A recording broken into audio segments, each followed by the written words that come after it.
Hello and welcome to Cozy English. Grab a warm drink, get comfortable, and let us have a gentle chat today about something many of us feel but rarely talk about, the fear of being left behind. Have you ever scrolled through social media and seen photos of your friends at a party you weren't invited to?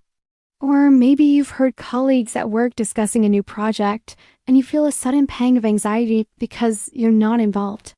This feeling, this quiet dread that everyone else is moving forward while you're standing still, is incredibly common. It's the fear of being left behind, a cousin of the well-known fear of missing out, or FOMO, but often it feels deeper, more personal. It's not just about missing a single event. It's the feeling that life is a fast-moving train, and everyone else has a ticket and a seat while you're left on the platform watching it pull away. This can happen in so many areas of our lives. In our careers, we might see peers getting promotions or starting exciting new ventures, and we question our own progress. Are we doing enough? Are we ambitious enough? In our personal lives, it can be even more pronounced. We see friends getting married, buying houses, having children, all these traditional milestones of adulthood. And if our own life doesn't follow that same timeline, it's easy to feel like we're falling behind. We start comparing our chapter 1 to someone else's chapter 20. And comparison, as they say, is the thief of joy. So where does this fear come from? At its core, it's a very human, very social instinct. For thousands of years, being part of a group, being in the loop, was essential for survival. Being left behind by the tribe literally meant danger. While we no longer face those same physical threats, our brains are still wired to seek inclusion and fear exclusion. It's a deep-seated need to belong. The modern world, especially with social media, has amplified this ancient fear 1,000 times over. We are constantly exposed to a curated highlight reel of everyone else's lives. We see the engagements, the new jobs, the exotic vacations, the perfect family photos.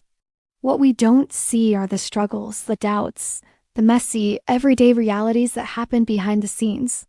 We're comparing our full, complex reality with someone else's polished and edited fantasy. It's an unfair comparison, yet we do it all the time. This constant stream of information creates a sense of urgency, a pressure to keep up. It can lead to anxiety, feelings of inadequacy, and even making life choices based on what we think we should be doing, rather than what we truly want to do. We might rush into a relationship or accept a job we don't love, all because we're afraid of being the last one to do so.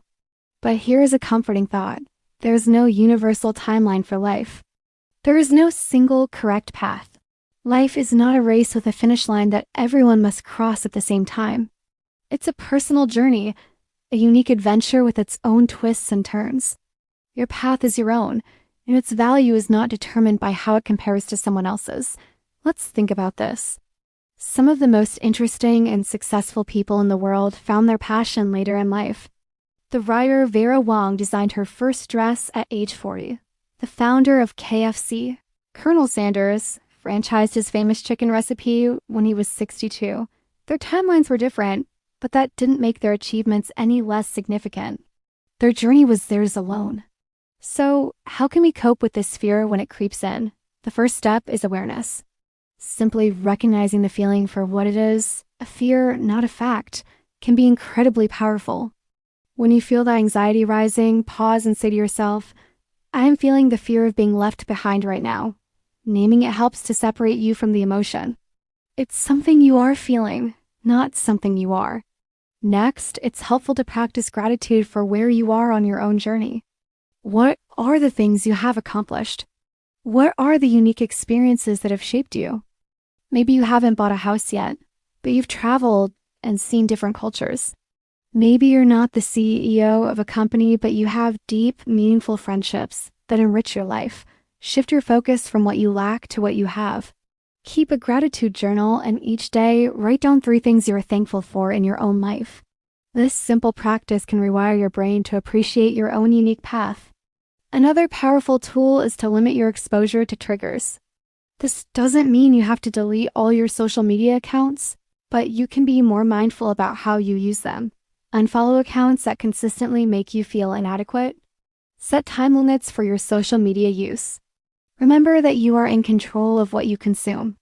Curate your digital space to be a source of inspiration and connection, not comparison and anxiety. And perhaps most importantly, focus on your own definition of success and happiness. What does a fulfilling life look like to asterisk you asterisk? Not to your parents, not to your friends, not to society, but to you. Take some time to really think about your values, your passions, and your goals. When you are clear on what you want, the achievements of others become less of a threat and more of a celebration. You can be genuinely happy for a friend as success because you know that their path is not your path, and you're busy walking your own. Embrace the concept of JOMO, the joy of missing out. Find happiness in your own choices. Enjoy a quiet night in with a good book instead of feeling bad about missing a loud party.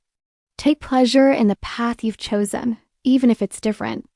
Sometimes, the most meaningful moments happen when we disconnect from the noise and reconnect with ourselves. Life is not about keeping up. It's about showing up for your own life, in your own time, on your own terms. Your journey is valid, your pace is perfect, and you are exactly where you need to be right now. The next time you feel that fear of being left behind, take a deep breath.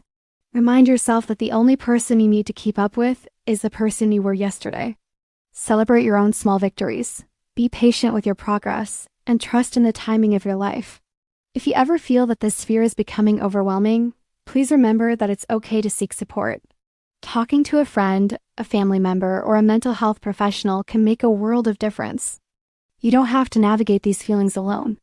Thank you for spending this quiet time with me today. I hope this chat has brought you some comfort and a new perspective. Keep being kind to yourself, and I'll see you in the next video.